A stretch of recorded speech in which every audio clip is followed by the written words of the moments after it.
பிரதமர் மோடியின் மூன்றாவது ஆட்சியில் உள்துறை அமைச்சராக தொடரும் அமித்ஷாவின் அரசியல் பயணம் மற்றும் முக்கிய சவால்கள் குறித்து பார்க்கலாம்.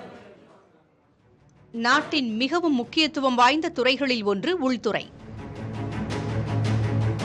இந்த அமைச்சகத்தின் பொறுப்பு பாஜக மூத்த தலைவர் அமித்ஷாவிடம் மீண்டும் ஒப்படைக்கப்பட்டிருக்கிறது. 59 வயதான அமித்ஷாவை தவிர முந்தைய ஆட்சியில் உள்துறை இணையமைச்சராக இருந்த நித்யானந்த் ராய் அதே பதவியில் மீண்டும் நியமிக்கப்பட்டிருக்கிறார். இதேபோல தெலங்கானா பாஜக எம்பி பண்டி சஞ்சய்குமார் இரண்டாவது இணையமைச்சராக உள்ளார்.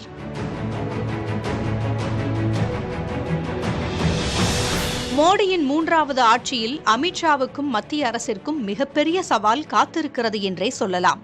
5 ஆண்டுகளுக்கு முன்பு யூனியன் பிரதேசமாக மாற்றப்பட்ட ஜம்மு காஷ்மீரில் சட்டப்பேரவை தேர்தல் நடத்துவதையும் மாநில அந்தஸ்தை மீட்டெடுப்பதையும் உறுதி செய்வதே உள்துறை அமைச்சகத்திற்கு உடனடி சவாலாக உள்ளது.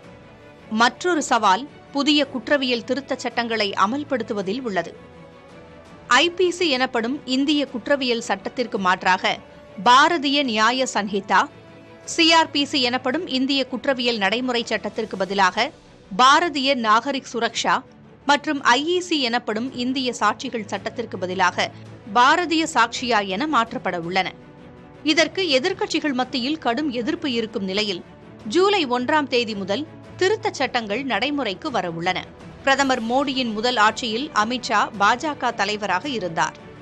அவரது தலைமையின் கீழ் வடகிழக்கு மாநிலங்களான அஸ்ஸாம் மற்றும் திரிபுராவில் பாஜக வெற்றி பெற்றது. இந்தி ஆதிக்கம் மிகுந்த மாநிலங்களில் பாஜகவின் ஆதிக்கத்தை மேலும் உறுதிப்படுத்தினார். இதன் மூலம் 15 ஆண்டுகளுக்கு பிறகு உத்தரப்பிரதேசத்தில் 2017இல் பாஜக ஆட்சியை பிடித்தது. மத்தியில் 2019இல் மீண்டும் பாஜக அரசு அமைந்ததும் ராஜ்நாத் சிங்கிற்கு பதிலாக நாட்டின் உள்துறை அமைச்சராக பதவியேற்றார் அமித்ஷா.